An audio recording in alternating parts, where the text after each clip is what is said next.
Hi guys, how you doing? Today I'm going to be doing a drawing in pastels in ArtRage 5. I haven't used pastels in ArtRage 5 before, so really interested to see how I get on with those. I'm going to do a drawing of this scene here, which is a dry stone wall and a few trees in Buxton. Originally this was a live stream, so about 2 hours drawing time is going to be compressed down into 15 minutes for those of you that prefer the faster version. So let's crack on. Here we are in ArtRage, and the first thing you will notice is that I've got a coloured canvas. When I'm using pastels, I always work on a coloured ground and a fairly grainy paper, because if you're using proper pastels, or real life pastels, you will and you buy a pastel pad, you'll find that it is all different shades and colours.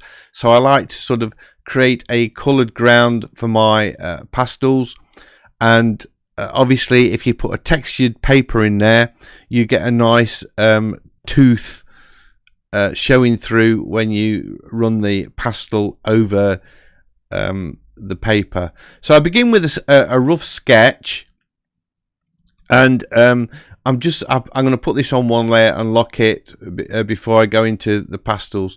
I've created a toolbox of a few brushes that I thought I would need, and there we have a couple of pencils, a few pastels, and there's one in there called a super soft pastel, which is one that I didn't make the brush. I adjusted settings of a pastel, and what I did then, I created that as a preset called Super Soft and added it to my toolbox, because I'm working at a fairly large canvas size of about, I think it's A3.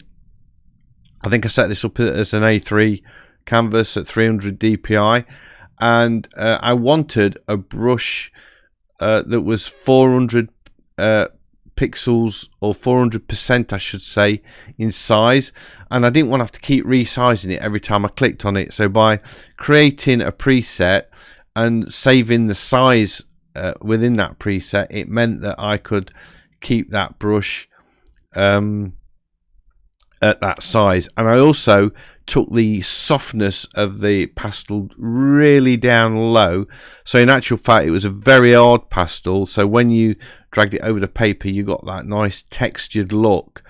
So that was the first thing in ArtRage using the pastels. I found that I had to mess around a lot to get an effect that I liked, which amazed me, because usually in ArtRage everything just works straight out of the box. You just choose a brush and use it and it works. But with the pastels, I found that I was struggling quite a lot, to the extent that I'm thinking I might have a go at designing my own set of pastel brushes that I'll make available for everybody to use, because I do like working in pastels. And now I'm on a bit of a mission to see if I can get something that's a bit more realistic. I was quite happy with this drawing initially, but as the session went on, I got more and more disheartened that I couldn't get the effect I wanted with the pastels, especially in the foreground. I wanted sort of big blocky marks to just sort of rough in the foreground, and I couldn't. I got these sort of soft rounded edges on everything, which I found really frustrating. So this isn't my best piece, I would say, but it was really fun to do, and you can get a nice pastel effect. It just I felt that I was struggling a bit with it, and especially in if you're using any pastels on the iPad. I've drawn pastels in Procreate, which was really good. Art Studio Pro, the pastels in there were really good. So I'm sort of coming from a really high benchmark where I felt like I was working with pastels, and in this package I just didn't feel that. I just felt that I was struggling a little bit. I'm gonna have a go in Corel Painter as well, because I'm just interested to see how that performs. But the iPad apps are definitely better so far. I'm not sure if I've ever drawn a pastel in ArtRage on the iPad, so I'm going to give that a go as well, because I was really surprised that they weren't better, to be honest. Don't get me wrong, they weren't awful. I do think I got something that looks like a pastel drawing, but it just didn't give me the variety of the kind of marks that you can get with pastels, which I like to see. So anyway, back to the drawing. I created a second brush as well, called a medium-sized pastel, because I really liked the effect I was getting with the softness turned right down. So I created a second brush, and basically I just adjusted the size, the size of it, so it was like 100 pixels. So I'm just doing a demo here, illustrating that when you draw trees in a line, don't make them all the same length and the same distance apart like telegraph poles. Try and vary them a bit and make them look a little bit more natural. Anyway, getting back to what I was saying before, I created two pastels of my own, the super soft pastel and the medium size pastel, which I put into my toolbox to make it really easy to swap between the two. But I have to say that when I say I made them, all I did was tweak settings on existing pastels. So I've never made a brush for ArtRage before, so I think I'm going to give it a little go and see if I can come up with something. So that'll be something to watch out for. I did like the kind of overall. I'm looking at the foreground of this drawing now, and I really like it that I've got this really soft, loose look of a few strokes, and I wish I'd just left it like that, because I kind of really overworked it. And in some extents, the pastel drawing to me there looks really fresh and finished, and I could have left the drawing at that.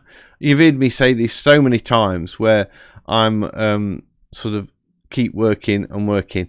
I think in this case, it was a case that I was doing a live stream, and I felt like I wanted to give people value for money. You know, they've taken the time to tune in and watch, and for me to sort of finish something in like half an hour and say, well, that's it, I've done, is a bit of a cop out. And so I just sort of kept going. I did, however, like what I did with these shadows on the trees, so, and the actual detail in the wall that I'm going to put in, so it probably isn't just quite finished at this point. But I definitely think I could have just left the foreground at that. Here we go. So I'm getting the wall in with some nice darks in there. I did a combination. I actually used the colour palette that I've got on there. So I had a combination of using that as the colour palette and also selecting colours off the photo in odd places, which is easy to do. You just move your cursor over the photo and hold the Alt key down to capture a colour out of that. But I was using that colour palette. I can't remember where that came from. I'm wondering if I made it from a Monet painting that I sampled a while ago. I don't know where it come from, but it worked. I thought the colours were bang on for this painting or this drawing in pastels, so I used it. So I was happy with the trees, but I really struggled with the foreground with this, really quite a lot. And you can see there I'm sort of trying lots of different things and putting colour in, and sort of that. See, that doesn't look too bad there. Perhaps I should have left it at that. I think I really overworked it. I'm just wanting to say, I wanted to stop myself right there because I think that looks all right. Yeah, that's okay. I could have left it at that, but I didn't. I kept working it and working it. I kept going back to it. I was sort of, you know, I'm like, I sort of work over one thing and then jump to another. And I kind of tried to knock the grass back. And then I put this vivid green on, which I kept on there for quite a while. And I don't know why, because it doesn't match anything else in the painting at all. So I was saying to everybody in the live stream that I felt now that I'm getting a lot comfier doing live streams, that the first few paintings were pretty dire and not very good, because I was so hyped up about doing the live stream and worried about the tech behind all of that, that I wasn't really concentrating on the drawing, and I felt I'd moved past that now. But I don't think this picture shows that. I think originally it felt really cool, and I was really happy with it, but as it was progressing, I could feel myself struggling with it more and more, especially in his foreground, and I did kind of go into a little bit of a panic mode because I was live streaming. I think, this isn't going how I want it to go, but I didn't sort of make a big deal of it in the live stream. But you can see there, I've sort of floundered drastically with that foreground. I do get rid of it. I do. I realised, you know, what was happening. Then I was kind of making silly mistakes, like this fence is like, I made this massive gate, and I thought, oh, that's totally wrong. So I had to change that. Putting in a little bench there.